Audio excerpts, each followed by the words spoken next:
EntitledMum thinks I should shovel snow off her driveway.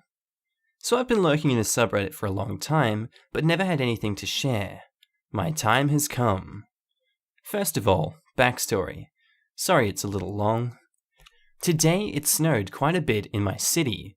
I'm in the Pacific Northwest, so we don't usually get a lot of snow, but when we do, it's very wet, slushy, slippery, and heavy. This makes shoveling driveways a total nightmare. I live pretty high on a mountain, so we get the worst of it. I'm in my early 20s and still live with my parents, but they're out of town at the moment. Usually, when it snows, my parents and I will get up early and shovel the driveway together, because it's at the very least 200 square feet and at a really sharp incline, basically a death trap if it's not completely cleared and salted. But because I'm alone, it was just me today. I wasn't exactly thrilled when I got out of there, because I realized just how heavy the snow was, and I'm a pretty small girl with zero upper body strength. I could only push about 3 feet at a time before it got too heavy for me. So I was out there for well over an hour, working at it in small increments, slipping all over the place, and sweating like crazy. Definitely needed to shower before work, lol. I've also been having bad asthma attacks from the cold weather recently, and am recovering from a gnarly leg injury, so I really shouldn't have been doing it. But I really needed to get to work, and buses don't come anywhere near my house. Didn't have much of a choice. Okay, now for the actual story. I was finally at the bottom of my driveway, clearing the last little bit away, and couldn't wait to get inside and jump in the shower. Enter entitled mother. She's the mum of the family who moved in next door back in the summer, but they've never really acknowledged me, and when I've tried to say hello or wave, kind of rude and unusual in my neck of the woods, but they're from Hollywood. I think the husband's an affluent film guy, so maybe the culture is different. Anyway, she sees me finishing up, and is suddenly very friendly. "Hi, good morning. Wow, you're really good at that." I'm a little taken aback. "Oh, hi." Not really, but someone's got to do it. "You did such a good job. Can you do mine next?" I thought she was joking, so I laughed and said, I would, but after that ordeal, I think I'm spent. But no, she just looked at me expectantly and started explaining why I should do it. "Come on, my driveway is nowhere near as big as yours. It will take you 15 minutes tops. Plus, you're already dressed for the weather. We don't have a shovel." I don't exactly have 15 minutes. I need to get ready for work, and I'm already behind schedule. But you guys are more than welcome to borrow our shovels. We have 4. It's not my fault you're behind schedule. You should have woken up earlier, and you're not the only one who has somewhere to be this morning. My little boy does too. Well, I woke up pretty early. It just took way longer than I expected, and again, if you guys have somewhere to be, feel free to borrow our shovels. You're being incredibly selfish. My son has to go to work too, and he'll need to get out of our driveway just like you. If you don't clear our driveway, he could get in an accident and be hurt, and it will be your fault. Oh, I didn't know your son was grown. Where is he? He's asleep. He was up late last night and he needs his rest. He's very smart, and his job is definitely more demanding than yours. Oh, okay, well then when he wakes up, he can borrow our shovels. Tell him that. They're by the shed. No, you have to do it. He doesn't know how. I promise it's not that hard to figure out. If he's as smart as you say he is, he'll be just fine. Or you could do it. How dare you? Then I walked away back up my driveway out of her sight because I didn't have time or energy for her crap. But I could hear her yelling expletives at me and threatening to tell my dad how bratty I am. My dad bloody hates her. Can't wait to tell him the story when he gets back. Our next story was posted by user Mystic Twilight, titled, "Entitled Mother Says I Shouldn't Be on the Bus Because of the Way That I Dress." This is my first time posting here after the following this subreddit for a while. Here's a little backstory. I am a very small, 4'10", 19-year-old. I dress emo/gothic. All you need to know is on this day that I was wearing a vest/hoodie combo that had spikes and roses on it. This happened last year, about August 2019. I dress a lot more emo/gothic now. Our cast are Entitled Mother, Nice Kid, and me, your boy. So I was on the bus going to a youth group that I go to every Wednesday and Friday. It was about 3:40 p.m. on a Friday when this happened. I hopped on the bus, no problem. It was empty as usual.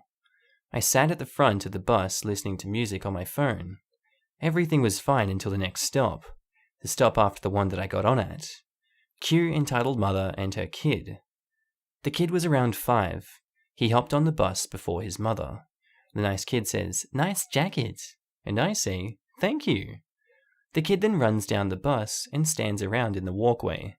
The mother follows behind her son and notices me at the front as she walks in. She stops, looks me up and down with a judging look. "You shouldn't be on the bus dressed like that."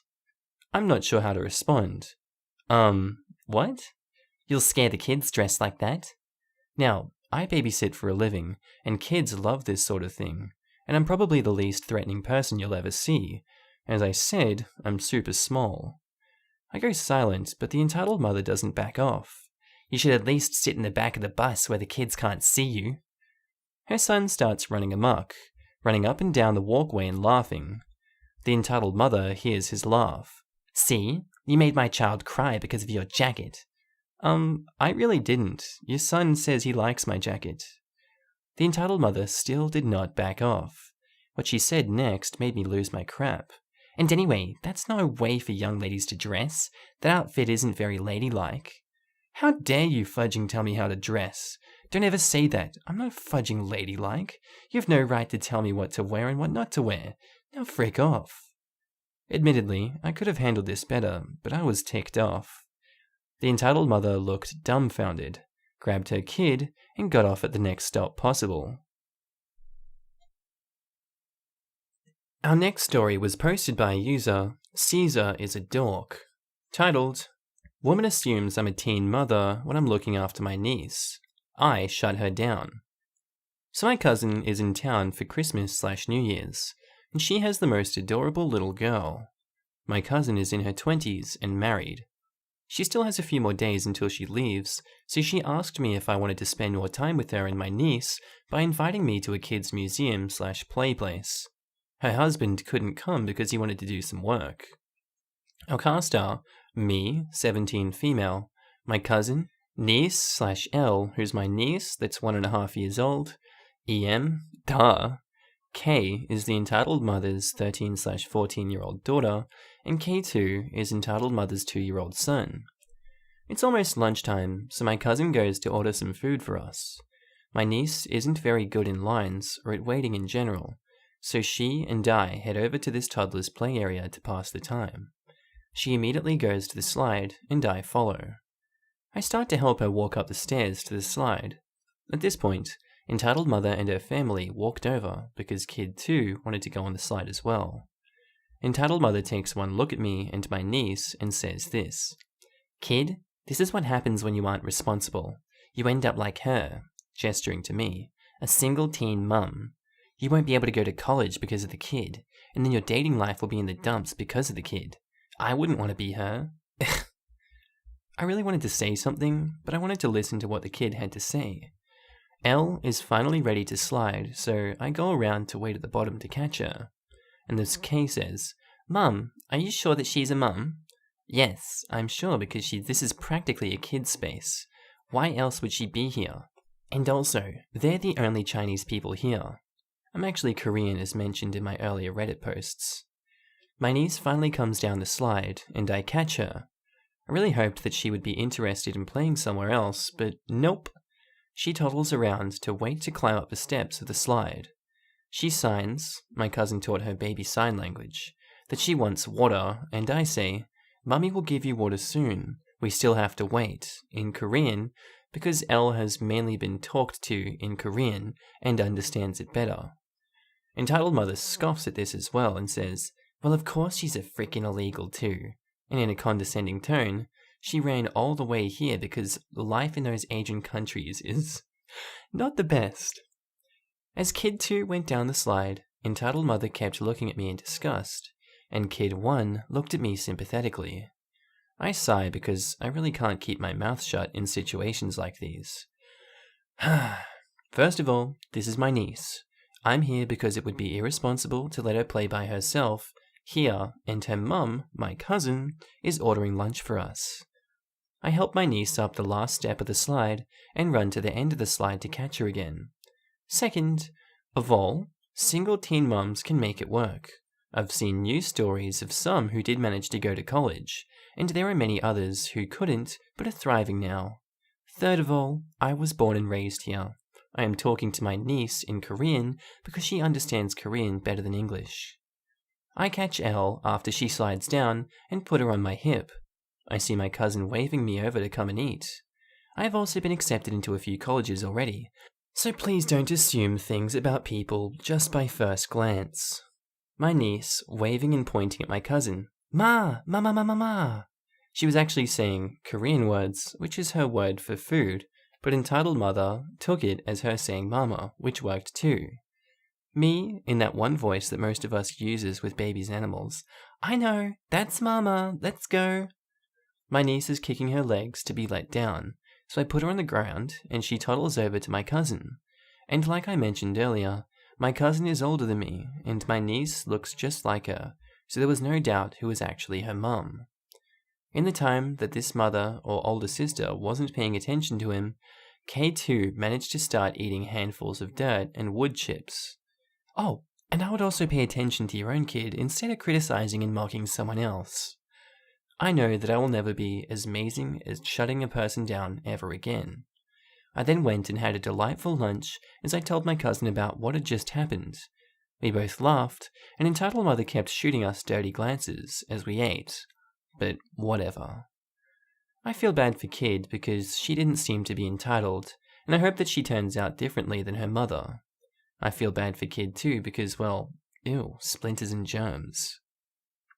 Edit. Since a couple of people have commented about how my cousin's daughter is my niece, someone mentioned that different cultures have different ways of doing things, and apparently Koreans do things differently. I should also clarify that this took place in the US. Our next story was posted by user Didn't Whirl, titled, You Can't Drive Without a License? So I work for a rental car company in the airport. As any rental company does, we have a number of requirements in order to rent a car. You have to be a certain age, pay with a credit card in your name, and put down a deposit. One of the requirements I think is pretty self-explanatory, is that you need a valid driver's license. Anyway, Entitled Mother walks up, carrying a 2 or 3-year-old, and doesn't have a reservation. Not a big deal. I grab her some keys, get her a quote. She says everything sounds good. I ask for a license and start entering her information. The license expired in March of 2018, like a year and a half ago. I told her I needed her new license, and she said that was the only one she had. I told her that because it was expired, I couldn't rent it out to her. She immediately got angry, insisted she was a safe driver, said she didn't know she needed to renew her license, asked if I would make an exception. I told her there was absolutely no way I could make an exception on having a valid license. She then literally shrieked, "But I have a baby!" and asked what I would expected her to do. I told her I'd recommend taking an Uber and renewing her license. She, still shouting, went, "You expect me to Uber with my baby?" I told her yes. She quote-unquote guaranteed me that some other rental company in the building would give her a car. I wished her the best of luck. I heard the same scream about her baby 6 additional times as she tried every counter in the building. Our next story was posted by user Extra Thick E-Girl, titled, Entitled Mother Tries to Take Restraint to Court. So I work in a small tapas restaurant. It is a really nice place, we get great reviews, and the restaurant acts as a kind of a hub for the local community. I love working there, as everyone who I work with is great. About a month ago, Entitled Mother and her roughly over a year-old baby come into our restaurant. We have no problem with them at all. They come in, eat, pay, and leave. About 2 days later, a horrible review comes in on TripAdvisor for the restaurant about how their child was injured and had to go to hospital. This was confusing for the owners as they had no information about this happening. Later that day, an angry email comes in about how their bee's hand was burnt by the overly hot food. The manager who was on shift sent back an email asking for their reservation and other information.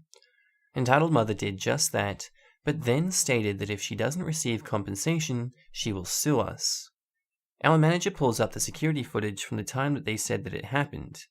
On the footage, it clearly shows Entitled Mother holding a fry in front of their baby, who grasps onto it and begins to cry. Obviously not our fault. The story ends with our manager sending Entitled Mother the footage and us not getting a reply since. Just an overall rude Entitled Mother who threatens to sue us and didn't have the balls to tell a waiter what happened or contact us in a friendlier way and try to sort something out. Sure, we have plenty of those in our life. Tell me down in the comments if you have an experience like that. I would love to know. Our next story was posted by user Ghost of Sarabji, titled, Karen Hates the Sight of Blood. So I am perhaps fortunate that in my line of work, I rarely encounter entitled parents, but reading these stories has reminded me of an incident that took place many years ago. I was working for a small dance and theatre production company in the 70s. One day, the boss decided we needed to clean our dance floor. Essentially, half a dozen rolls of very heavy-duty black lino. Know the feeling. We did a lot of work with ballet companies, and consequently the flooring got covered in dancers' rochine, a rather sticky powder-like substance that ballet dancers used on their dance shoes for grip, which needed cleaning down periodically.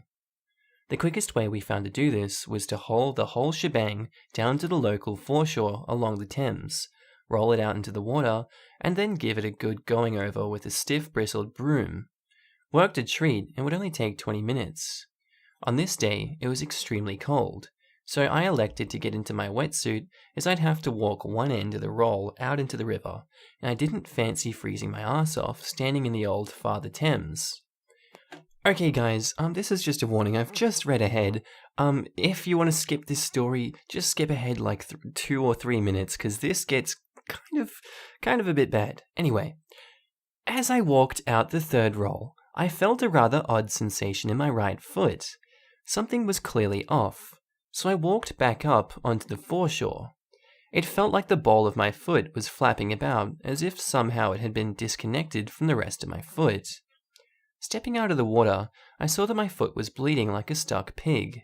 I had apparently trodden on a large piece of broken glass that had sliced right through my plimsolls and straight into my foot.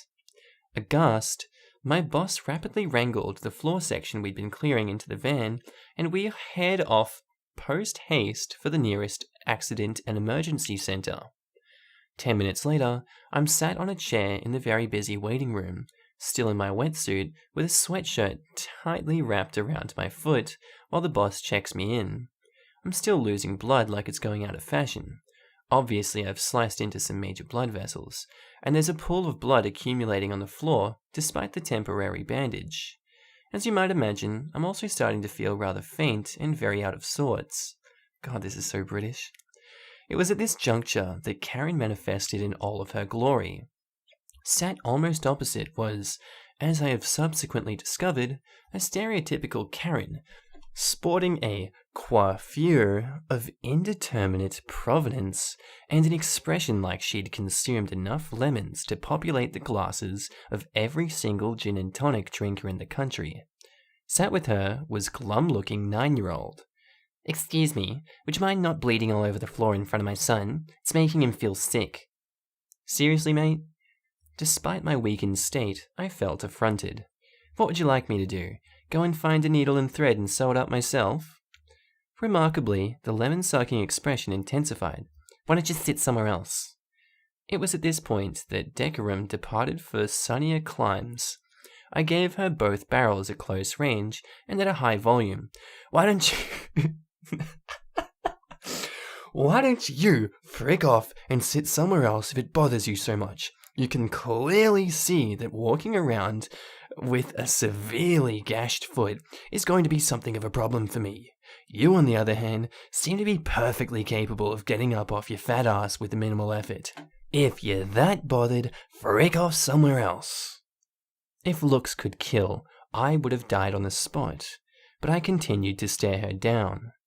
At this point, my boss comes back from checking me in. He parks his 6'2" frame in front of her and in a low but menacing voice starts to curse her out, in Russian. Karen goes white and, grabbing her son's hand, scurries off to the other side of the waiting room. Shortly thereafter, I get called into a consulting room, and 13 stitches and a pint of O+ later, I'm sent home to recuperate. Boss took me home, and on the way back, I asked him what he had said to the Karen. He said, "My mother's recipe for borscht." Addendum. Karen's son was in for the removal of a tiny wood splinter in his pinky. Jesus, some people, man, some people. Our next story was posted by user That Girl from That Thing, titled, "Never Say Happy Holidays to a Karen." So this happened yesterday when I was working Christmas Eve at my retail job. I had already worked a full shift and was staying a little longer, but since someone had no called, no showed, I had maybe about 2 hours left before I could go home, when Entitled Mother showed up in my line. This particular Entitled Mother is infamous at our store, and everyone tries to avoid her as much as possible, since she's a crusading type of mum who makes sure you know exactly what she stands for, because she's going out of her way to tell you, and God help you if you're one hair out of line when it comes to her ideals. I guess today, her cause was mental health. Anyways, she gets up to me finally, and of course she has a million different questions about various items that I just don't have the answer to. She then wants to do price matching on like 80% of her items, and the other 20% she wants to know the prices. As if it weren't bad enough, she's got her daughter with her and wants her girl to pay separately from her. I waste about 5 to 10 minutes dealing with her and her bullcrap, with the other people in line starting to yell at me to hurry up. Finally, get her and her daughter through the line without too many issues. Just when I think I'm done with her and her daughter, I finally make the mistake of saying, "Happy Holidays," as I hand her bags to her. I start ringing out the next customer, and I notice she's still kind of skulking about. About halfway through me getting through the next person in line, Entitled Mother comes behind the counter and stands right next to me to have a conversation. Hi, sorry. I don't mean to bother you, and I know you didn't mean anything by it, but you really shouldn't be saying Happy Holidays. There's just people with depression and other conditions that you could trigger with language like that, since they feel like they have to be happy. Okay, can you please step away from my area here? I was super irritated, and my tone definitely reflected that. You can drop the attitude, honey. You're the one out here endangering people by saying things like that. Oh, and right now you're being very rude. Okay, please step back. At this point, the customer I had been ringing up is getting angry and starts yelling at me for getting distracted, which was fair. I go back to ringing her out, with Entitled Mother deciding that she's going to step even closer, standing less than an inch away from me, and continues to try to have my undivided attention, and I have finally had enough. So I say, "Stand the frick back." Things proceeded to devolve from there. Her daughter starts crying, like that obnoxiously loud kind of crying. Entitled Mother is yelling. My new customer is yelling that she's not moving through the line. The whole thing is a mess. Security eventually comes and gets Entitled Mother away from me, and a few minutes after that, my manager pulls me off the floor, and someone else takes my place at the register.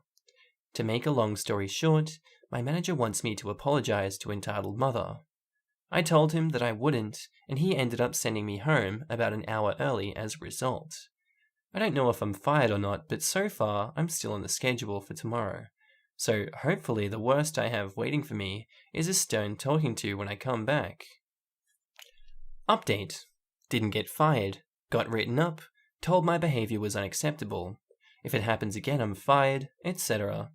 Getting transferred to a new department at the store and starting my new training in the section today. Wow, both of those customers sucked. And our last story was posted by user NGGJamie, titled, Entitled Mother Divorces Her Husband to Go to Party, leaving him with their 2 kids in the process, and demands he keep her next baby too. Oh my god, what a title, Jesus. That's probably one of the most loaded titles I've ever read. This is a story that recently ended about the middle of this past year, but only recently did I realize it would make an amazing story to post here. The sheer entitledness of this woman isn't done justice by the title. I'll say. This story comes from a mix of 2 sources, the husband and his brother. Because the husband works so much, I mostly got updates on the situation from his brother, as I rarely get the chance to speak with him, but do talk to his brother daily. So what is presented here will be a fairly broad view of events, with specifics where I can provide them. The players are B, the husband who married EMF, his brother, who's the friend FP, F and B's parents, short for friend's parents. On with the story. So B and entitled mother met some years ago through work, and ended up getting married. During their marriage, they had 2 boys who are both great kids, even if they can get a little mischievous at times. Honestly, there's not too much to say about their relationship before this story starts. My understanding is that entitled mother had liked to party before their relationship started, but mostly stopped once they got married. I wouldn't say their relationship was bad, but I would often overhear her bitching about one thing or another. I met her a couple times. She was alright, when she rarely wasn't complaining about something. She was also very good at tearing up vehicles and turning a good car into a partially functional hunk of junk. In any case, she decides she's not happy with her life, and pretty suddenly announces to B that she wants to get a divorce. They didn't have a whole lot, so the divorce didn't take more than a month or 2, and a big part of what made it go quickly was that she absolutely did not want any custody of their children, leaving B as a single father to them. Not only did she want 0 custody, she also hasn't even spoken to or seen them over a year later. I felt tremendously sorry for those kids. I believe the oldest one is maybe 6 at this point.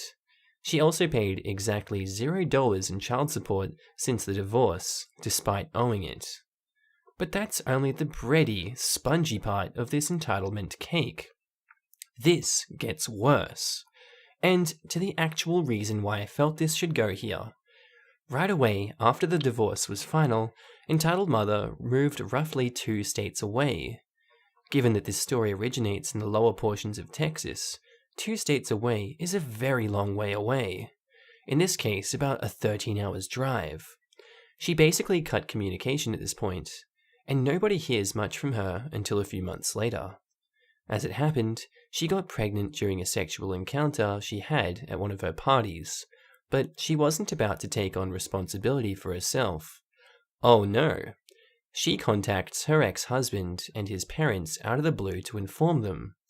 What she said went something like this. She's pregnant from a random party one-night stand. She's not about to take care of the child, so either they take it, or as soon as possible once it's born, she dumps it on the doorstep of an orphanage to continue her lifestyle. B can't take care of another child. He's already working 2 jobs to support the one that he has, but FP are very kind people. The youngest was a little girl they went to the trouble of adopting from Haiti to give a better life. After some time discussing it, they reluctantly agreed to take entitled mother's one-night stand baby. Over the course of the rest of her pregnancy, arrangements are made, and they manage to set things up so they can take guardianship of the baby pretty much right away once it's born. For the cherry on top of our entitlement cake, entitled mother refused to even take the effort to take the baby to them. They had to drive 13 hours to go get the baby from her. They still take care of this kid to this day and provided a good home. Entitled mother still has made 0 attempts to see or talk to her 2 other children either, and it doesn't seem to care about any of them at all. As far as I know, she's still paid a grand total of $0 in child support and probably hasn't changed her ways at all. Wow. Jesus. Well, that is a lot. Anyway guys, I hope you enjoyed this story. I hope you guys have a good day. Tell me what you think about it down below. I hope you have a lovely day. I just wish your day is the best day that you've ever had in the world. And if you listened this far, type down below turtle like we did in the other videos, and I'm going to give you a love react. I'm going to put a love heart down under your comment because I love you. Anyway, have a good day. I'll see you in the next episode. Bye.